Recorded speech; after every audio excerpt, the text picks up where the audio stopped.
La libération de Paris est un des événements de la Seconde Guerre mondiale les plus fêtés en grande pompe. Le 25 août est une date incontournable. C'est devenu le symbole de la libération de l'Europe, de la fin de la guerre, alors que c'est loin d'être la fin de la guerre.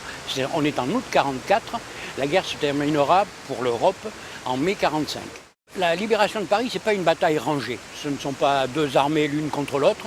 C'est une succession de coups de main disséminés dans tout Paris. Alors il y a des endroits où effectivement la bataille est plus difficile. Ici par exemple, l'hôtel de ville. De l'autre côté de la Seine, la préfecture de police. Il n'empêche que la vie continue. Les soldats de la 2e DB, pour certains, étaient d'origine parisienne. Il faut savoir que le téléphone continue de fonctionner. Les Allemands l'ont laissé, ils en avaient besoin eux aussi.